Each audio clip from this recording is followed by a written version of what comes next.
हाय साथियों, मैं ऋषि आज के समाचारों के साथ। गुड आफ्टरनून सभी को। तो आज की क्लास में साथियों हम कवर करने वाले हैं रस के नोट्स। हिंदी में जो रस होते हैं उनको कवर करने वाले हैं। तो चलिए हम शुरू करते हैं आज की क्लास। तो आज की क्लास को डिटेल में जानने के लिए सबसे पहले आप चैनल को जरूर सब्सक्राइब करें और लाइक जरूर करें साथियों। इससे मेरे को मोटिवेशन मिलता है और मैं नेक्स्ट वीडियो जब भी डालूंगा उसका नोटिफिकेशन आपके पास सबसे पहले पहुंच जाए, यही आपसे आग्रह करता हूं। तो रस की डेफिनेशन को जान लेते हैं कि किसी भी काव्य को पढ़ने या लिखने या सुनने से जो आनंद प्राप्त होता है उसे क्या कहते हैं? रस कहते हैं साथियों। किसी भी काव्य को पढ़ने से, लिखने से या सुनने से जो भी आनंद का भाव हमें फील होता है तो उसको क्या कहते हैं साथियों? उसको हम क्या कहते हैं? रस कहते हैं। और आचार्य जो भरत मुनि थे उसने रस को क्या बोला है? काव्य की आत्मा बोला है। जिस तरीके से भोजन में स्वाद महत्वपूर्ण होता है साथियों, ठीक वैसे ही कविता में क्या होता है? जो रस होता है वो क्या होता है? महत्वपूर्ण होता है। कविता में क्या महत्वपूर्ण होता है साथियों? रस महत्वपूर्ण होता है। जिस तरीके से भोजन में क्या होता है महत्वपूर्ण? स्वाद महत्वपूर्ण होता है, वैसे ही कविता में क्या महत्वपूर्ण होता है साथियों? रस महत्वपूर्ण होता है। और इसका जो मेन है इसका टॉपिक वो यही है कि जो आचार्य भरत मुनि जी हैं उसने काव्य को क्या बोला है? काव्य मतलब जो रस को क्या बोला है? आत्मा, काव्य की आत्मा बोला है। तो रस के जो अंग होते हैं साथियों उसको शुरू कर लेते हैं। जो रस के अंग होते हैं साथियों वो 4 माने गए हैं। कितने माने गए हैं साथियों? 4 अंग माने गए हैं रस के। पहला है स्थाई भाव, दूसरा है विभाव, तीसरा है अनुभाव और चौथा है संचारी भाव। तो स्थाई भाव में क्या होता है साथी? जो इंसान के दिल में हमेशा रहते हैं, जैसे वो भाव जो इंसान के दिल में होते हैं और हमेशा ही रहते हैं, जैसे प्यार, क्रोध, डर, ये सारे हमारे स्थाई भाव आते हैं। ये सदैव रहते हैं, तभी इनको स्थाई बोला गया। अब विभाव की बात करें तो वे कारण जिनसे रस जागता है, ऐसे कारण जिनसे रस क्या है? उत्पन्न होता है। जैसे सुंदर दृश्य देखकर जो हमें हमारी जो फीलिंग होती है उसको देखकर हमारे मन के अंदर कैसा भाव उत्पन्न होता है। कोई दुश्मन है, दुश्मन को देखकर कैसा भाव उत्पन्न होता है? वो होता है विभाव। उसके बाद अनुभाव की बात करें तो जिनसे शरीर की हरकतें होती हैं वो होता है अनुभाव। जैसे शरीर कंपाना, जैसे पसीना आना, ये सारे अनुभाव के ही हमारे पास क्या माने जाते हैं? एग्जाम्पल माने जाते हैं। उसके बाद संचारी भाव। संचारी भाव मन में उठने वाले छोटे छोटे विचार जो शीघ्र उत्पन्न हो जाते हैं वो क्या कहते हैं? संचारी भाव कहलाते हैं साथियों। अब हम जानते हैं रस के प्रकार। तो साथियों रस के हमारे पास पहले थी जो रसों की संख्या 9 थी, बट अब जो रसों की संख्या 11 मानी जाती है। रस के टोटल प्रकार पहले 9 माने जाते थे और अब कितने हो गए हैं? अब 11 माने जाते हैं। पहला है श्रृंगार रस, हास्य रस, करुण रस, वीर रस, रौद्र रस, भयानक रस, विभक्त रस, अद्भुत रस। 9वां है शांत रस, 10वां है वात्सल्य और आखिरी है हमारे पास भक्ति रस। तो ये हमारे के पास 11 रस है गाइस या साथियों। तो प्लीज एक नोटबुक लेकर जरूर बैठे और साथ के साथ नोट करते रहे ताकि बाद में आपकी रिवीजन के लिए ये काम में आए।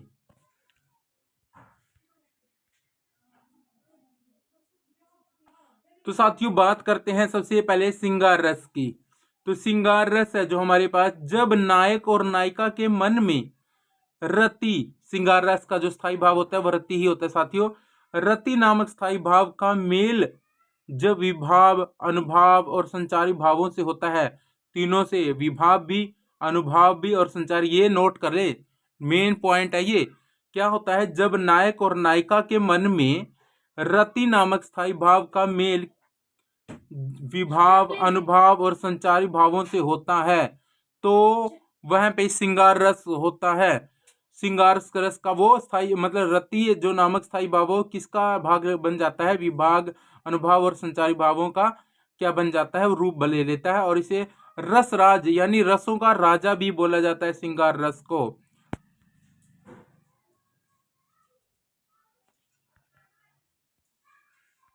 तो साथियों यहां से एक क्वेश्चन बनता है भी, रसों का जो राजा है वो किसको बोला जाता है? तो श्रृंगार रस को साथियों क्या बोला जाता है? रसों का राजा बोला जाता है।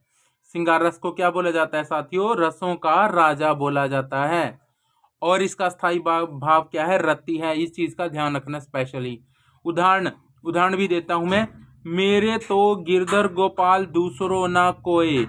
तो ये एक जो हमारी मीरा है, मीरा का कृष्ण के प्रति जो प्रेम है उसको दर्शाता है।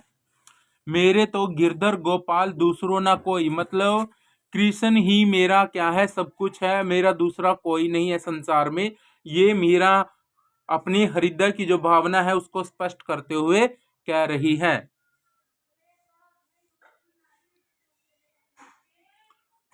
तो साथियों बात करते हैं हास्यारस की। किसी व्यक्ति की अवधारणा, वेशभूषा, विकृति, आकार, अटपटी बातों या अजीब चेष्टाओं को देखकर जब मन में हास्य नामक स्थायी भाव जागता है तो वहां पर हास्यारस होता है। साथियों क्या होता है? दोबारा रीड करो।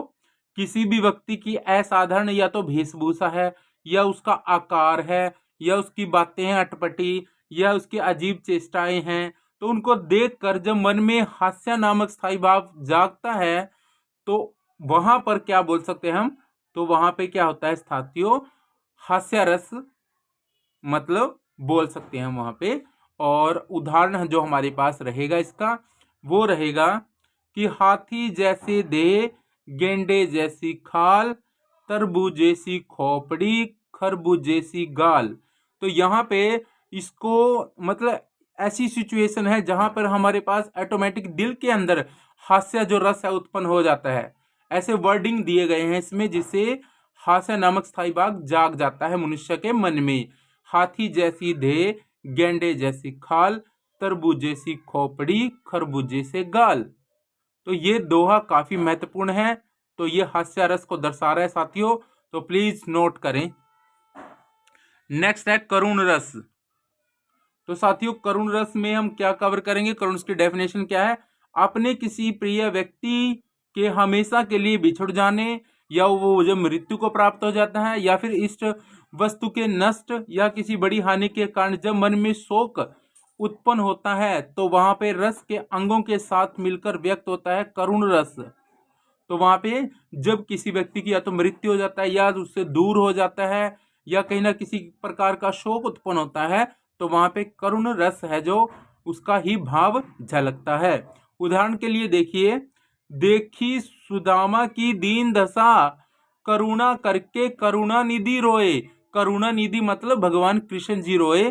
पानी प्रात को हाथ छुओ नहीं, पानी प्रात को हाथ छुओ नहीं, नैनन के जल से दो पग धोए। मतलब भगवान कृष्ण ने क्या किया? जब सुदामा की ये दीनहीन दशा देखी तो उन्होंने क्या किया? भगवान कृष्ण ने अपने मतलब पानी लेने की बजाय प्रात में अपने नैन मतलब नैन के जो आंसू हैं उनसे ही उसके पांव को धो दिया। तो यहाँ पर भाव कौन सा उत्पन्न हुआ? करुणा रस का भाव उत्पन्न हुआ। करुण रस का स्थायी भाव क्या होता है? शोक होता है, इसका ध्यान रहे।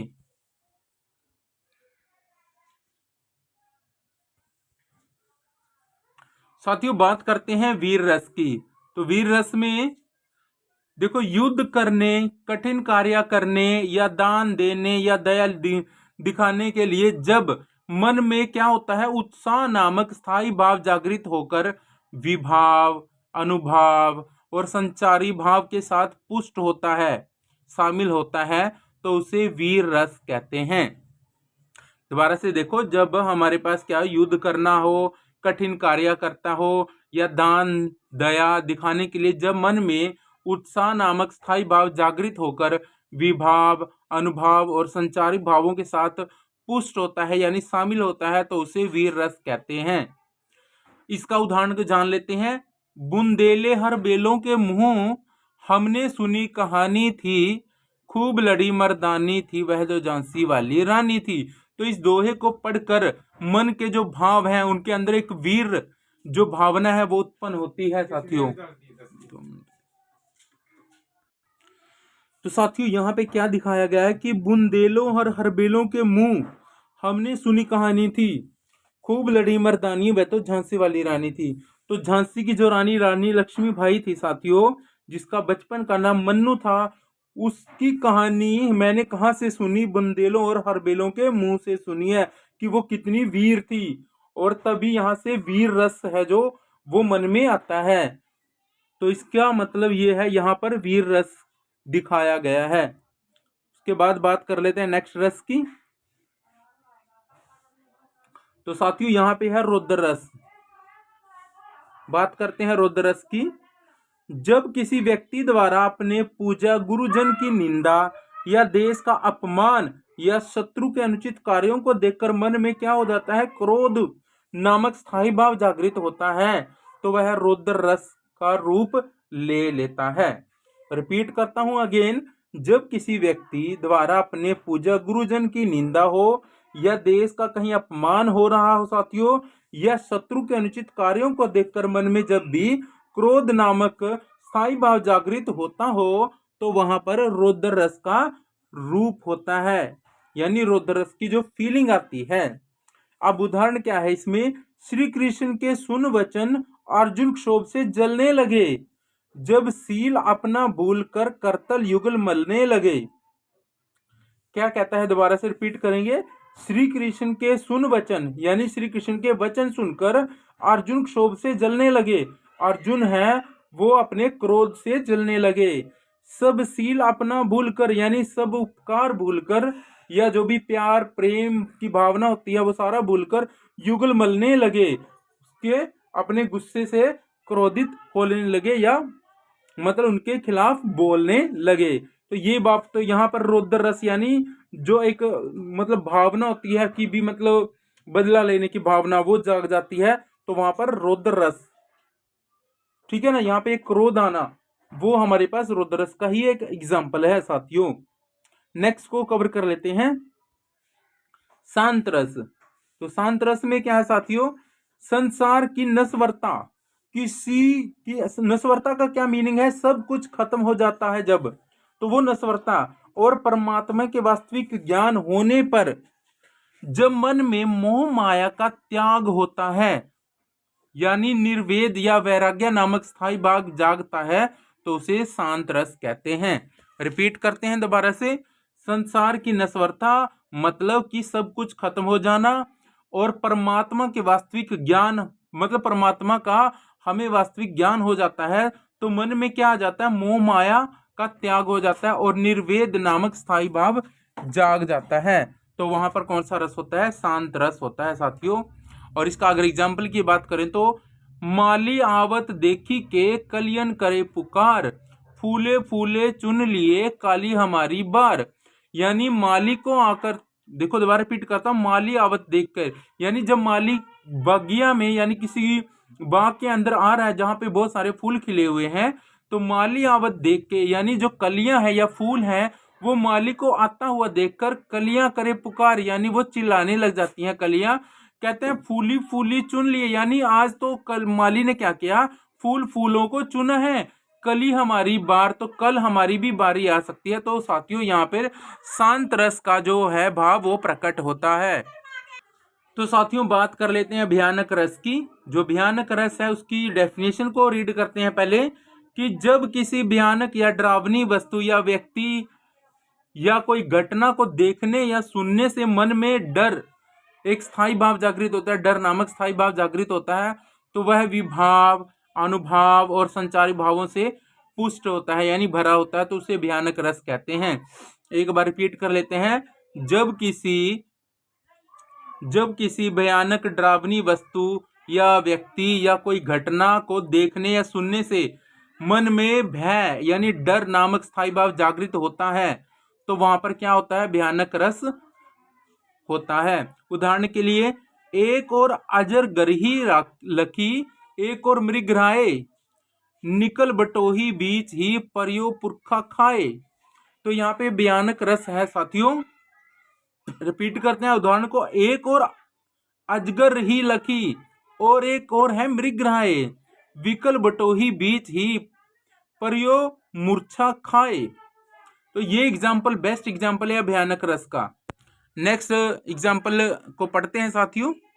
अद्भुत रस है जहां पे, अद्भुत रस में क्या, जब किसी अलौकिक या कोई आश्चर्यजनक वस्तु या फिर कोई घटना को देखकर मन में क्या हो, विस्मय यानी आश्चर्य, मतलब कहने का मन के अंदर कोई अलग सी भावना उत्पन्न हो, मतलब विस्मय हो जाए, मन विचलित हो जाए, तो वहां पे स्थायी भाव जागृत होता है, तो वहां पे अद्भुत रस हम कह सकते हैं।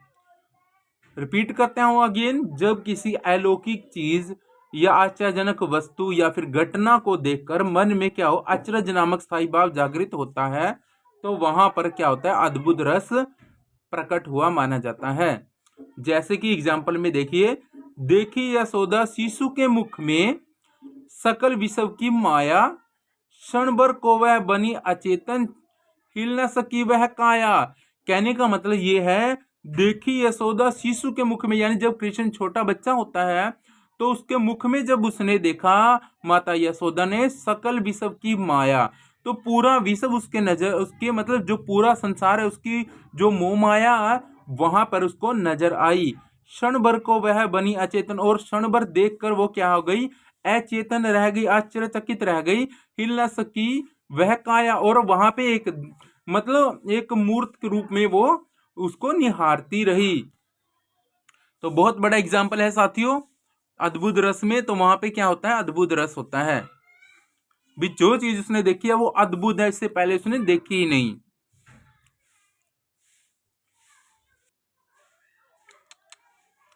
तो विभक्त रस की बात कर लेते हैं साथियों, जिसमें घृणित वस्तुएं जैसे कि हमारे पास रक्त आ गया, मांस आ गया, सड़ांध गंदगी को देखकर या उनके बारे में सुनकर जब मन में जुजुप्सा यानी घृणा पैदा होती है या घृणा भाव का कोई स्थायी भाव जागृत होता है, तो उसे विभक्त रस कहते हैं। उदाहरण के लिए एक बार रिपीट कर देता हूँ, घृणित वस्तुओं को देखकर जैसे कि रक्त हो गया, मांस, सड़ांध गंदगी को देखकर या सुनकर जब मन में जुजुप्सा पैदा हो यानी घृणा पैदा हो, तो वहां पे स्थायी भाव जागृत होता है और वहां पे विपत्स रस उत्पन्न होता है।